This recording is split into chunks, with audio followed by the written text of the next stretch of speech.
Terima kasih kepada Kiai Haji Imaduddin Al-Bantani. Hari ini saya lega sekali. Setelah puluhan tahun saya menunggu bahwa Habib Rizik bersama Abdurrahman Wahid berbeda. Dan hari ini saya lega, saya pendukung Abdurrahman Wahid, ternyata Habib Rizik hilang. Yang kedua yang duduk di sini, Kiai Imad, Muhibbin Habib Lutfi semua. Belum tentu. Nanti duduk, jangan duduk jawab. Sampai bukti di Masjid Balai Raksa ingin kedatangan Habib Lutfi tidak sampai batunya dibawa ke Palongan ditandatangani, tanda tangannya masih ada di Masjid Balai Raksa. Itu pertanda bahwa di sini masih Muhibbin Habib Lutfi bin Yahya. Kalau hari ini saya nggak tahu. Kemarin. Yang ketiga, saya urut biar cepat 2 menit kan? Yeah. Ya. Yang ketiga, saya sepakat dengan pertanyaan bagaimana dengan kalau saya tidak mengatakan PBNU, saya akan mengatakan dengan Kiai Miftahul Akhyar. 1. Yang kedua dengan pondok pesantren yang ada di Sidogiri. Yang ketiga dengan pondok pesantren yang ada di Jawa Timur, Kediri. Dan bagaimana menyikapi seorang kiai dan anak buahnya yang umatnya ribuan juga masih tetap tidak ke Kiai Imad, juga tidak ke Kiai Habib.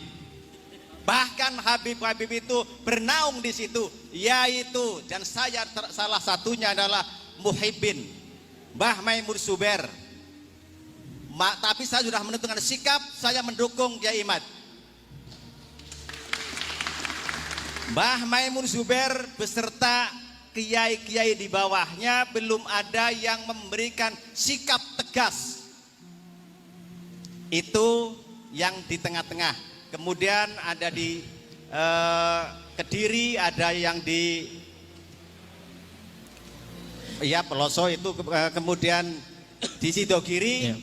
Bagaimana sikap kita ditambah dengan Kiai Miftahul Akhyar. Yeah. Langkah-langkah itu. Kemudian saya sampaikan jazakumullah khairul jaza. Semoga Kiai Haji Sahal Abdullah panjang umur, manfaat sebagai panutan kita.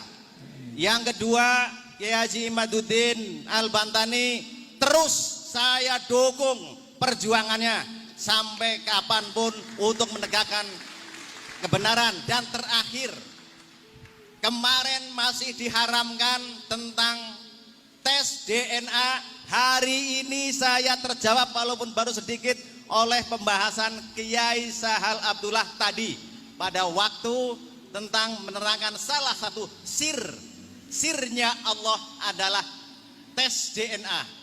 Saya menyimpulkan seperti itu.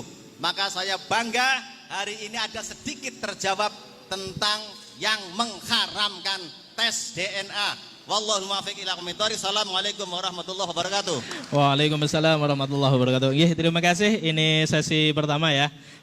Saya tangkap dari beberapa yang telah disampaikan oleh para kiai, para bapak semua tadi.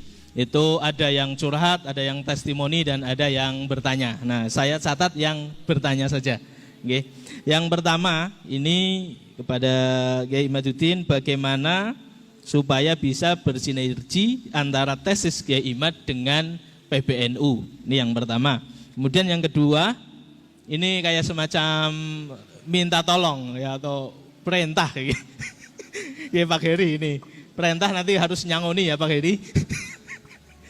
Ini monggo dekati Kiai Sepuh yang masih di bawah habaib ya, atau belum punya kekuatan. Kemudian yang ketiga ini, bagaimana menyikapi kiai besar atau kiai yang umatnya banyak atau pesantrennya besar tetapi belum berkomentar secara keilmuan, dalam arti masih di bawahnya para habaib. Nah, ini sesi pertama, nggih.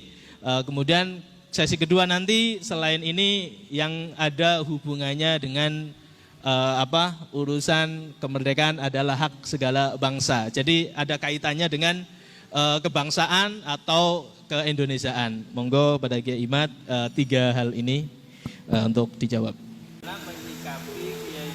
Yang umatnya banyak ini masih belum mendukung secara keilmuan. Jadi masih di bawah Habib. La tahdi man ahbabta walakinallah yahdi mayasha.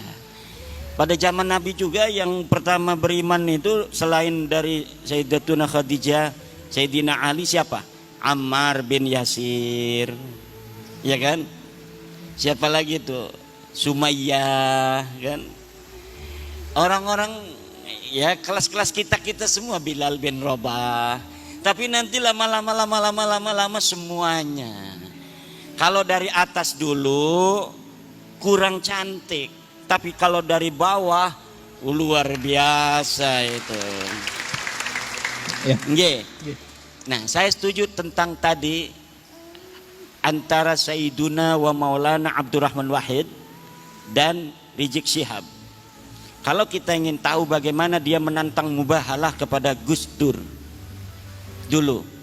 Gus Dur, bawa anakmu, bawa istrimu, ayo kita bermubahalah. Siapa di antara kita yang dapat laknat? Siapa di antara kita yang mati mendapat laknat? Kalau saya dalam kebenaran, maka kau akan mati mendapat laknat. Kalau engkau dalam kebenaran, saya dan keluarga akan mendapat laknat. Mati dalam su'ul khotimah katanya kan. Mati hina dina. Gus Dur udah meninggal apa belum? Gus Dur sudah wafat. Dan dunia menyaksikan Gus Dur wafat dalam keadaan mulia.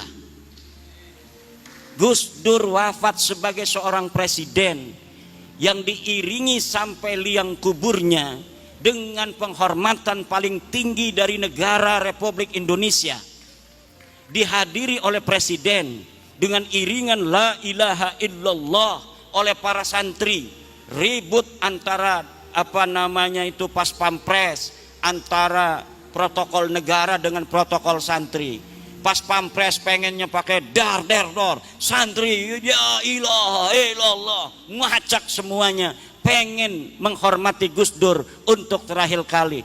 Ketika dia sudah ditanam, sudah didafnu, kemudian mulai dari dia itu dikubur, doa-doa suci dari masyarakat untuk dia sampai hari ini tidak pernah berhenti. Ini menunjukkan Gus Dur radhiyallahu anhu wafat dalam kemuliaan. Ketika hidup dia hidup dalam kebenaran, menegakkan kebenaran, dan ketika wafat dia wafat husnul khatimah, wafat dalam keadaan mulia. Sekarang tinggal musuhnya yang mubahalah itu. Kita akan saksikan yang berani bermubahalah dengan Gus Dur itu bagaimana akhir hidupnya. Dan hari ini alamannya sudah mulai nampak, bagaimana setiap hari dia merendahkan dirinya dengan kehinaan, terus menuju titik nadir kehinaan yang paling hina dina. Terima kasih. Ya, tepuk tangan buat beliau.